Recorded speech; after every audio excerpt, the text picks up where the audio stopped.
Namaste bachon, welcome back. Today we are going to learn a very important topic from our chapter on electromagnetic waves, and that topic is displacement current. Now I know the name sounds a little bit complicated, but I promise you by the end of this class it will be absolutely simple and crystal clear for your exams. Okay, so before we start, let me ask you a simple question. It's a question that puzzled even the greatest scientists for a long time.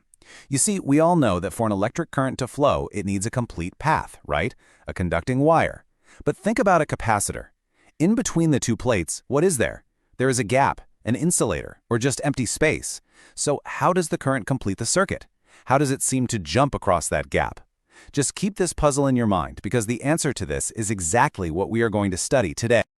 So this entire puzzle, it started with a very famous law that you have all studied, Ampere's circuital law. For a long time, this law worked perfectly for everything. But when scientists tried to apply it to a charging capacitor, it suddenly created a big problem, a big confusion. Let's see exactly what that problem was. Look at this diagram. It's a very simple circuit. We have a capacitor, which is getting charged, and a current, let's call it I, is flowing through the wire. Now, if you remember Ampere's law, it tells us that any current will create a magnetic field around it. And to find this magnetic field, we imagine a small loop, a circle, around the wire, just like the one you see here. And this is exactly where the problem started.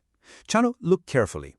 If we take a simple, flat surface, imagine like a soap film, that cuts through the wire, Ampere's law works beautifully. It says, yes, there is a current I passing through, so there must be a magnetic field. Perfect. But what if we choose a different shape for our surface for the same loop? Imagine a pot-shaped surface, one that goes in between the capacitor plates. Now tell me, is there any current of moving electrons passing through this pot-shaped surface? No, it's just empty space. So for this surface, Ampere's law says the current is zero, which means the magnetic field must be zero.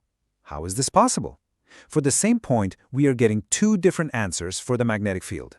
This was a huge paradox in physics. So this contradiction clearly meant that something was missing. Ampere's law was incomplete, and it was the brilliant physicist James Clerk Maxwell who found the missing piece of this puzzle. He realized that the so-called empty space between the capacitor plates was not really empty. Something very important was happening there. And here's Maxwell's absolutely brilliant idea. He said that even though there are no actual charges flowing in the gap, the electric field in that gap is constantly changing as the capacitor charges up. He proposed that this changing electric field itself behaves like a current. It produces a magnetic field just like a real current would. You can think of it like an invisible current or a ghost current. To understand this better, let's use a very simple analogy. Imagine you have a trampoline. Now, if you stand in one place and push the trampoline sheet up and down, what happens? No ball or object is actually passing through the trampoline, right? But the surface is moving, it's changing, and this changing surface creates an effect, a vibration all around it. The changing electric field between the capacitor plates is just like that. No electrons are passing through, but the field itself is changing, and this change produces a magnetic field. So Maxwell gave this ghost current a proper name and a mathematical formula. Now this is the part, Bacho, that you need to remember very carefully for your exams. Let's look at the formal definition and the formula. He named it displacement current, and we write it as I with a small subscript d. The proper NCRT definition, the one you should write in your exam, is right here on the screen. It's the current that exists in any region where the electric field, and therefore the electric flux, is changing with time. So what is the most important word here? The key word is changing. If the electric field is constant, there is no displacement current. It has to be changing. And this is the beautiful formula that Maxwell gave us. ID equals epsilon naught times d phi e by dt. Now don't get intimidated by the symbols. It's actually very simple when we break it down.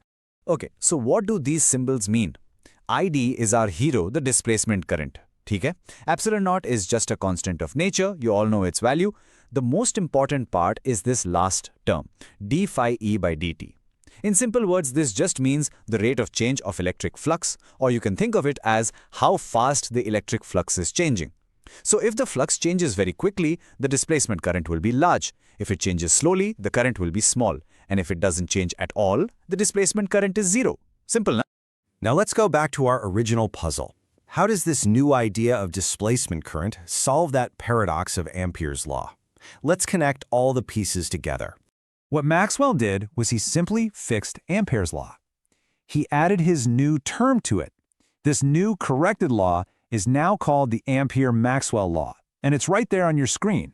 It says that the total magnetic field is created not just by the normal current of flowing electrons, which we now call conduction current, or IC, but by the sum of the conduction current and the displacement current, ID. And here's the magic. Look how beautifully it solves the problem. In the wire outside the capacitor, you only have the normal flow of electrons, the conduction current, IC. Inside the gap of the capacitor, there is no flow of electrons, but there is a changing electric field, so you have displacement current, ID. And the most amazing part? Maxwell proved that for a charging capacitor, the value of IC in the wire is exactly equal to the value of ID in the gap. This means the total current is now continuous, and Ampere's law finally gives the same consistent answer everywhere. The paradox is solved. Let's just quickly see a very simple calculation.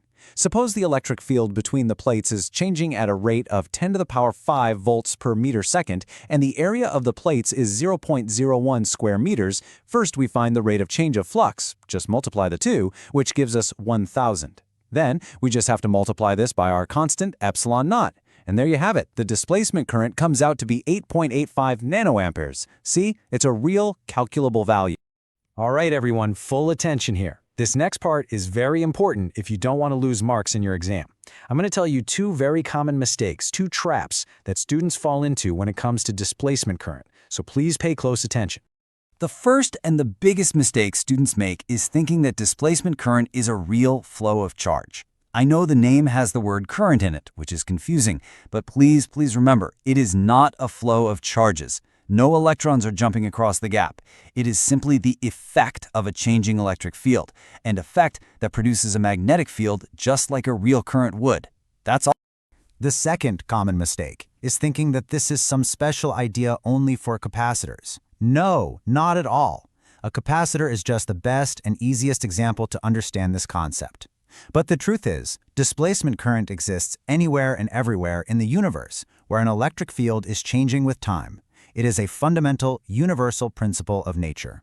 So finally, you might ask, Sir, why are we giving so much importance to this one small correction to a law? Well, because this idea of displacement current was not just a small fix.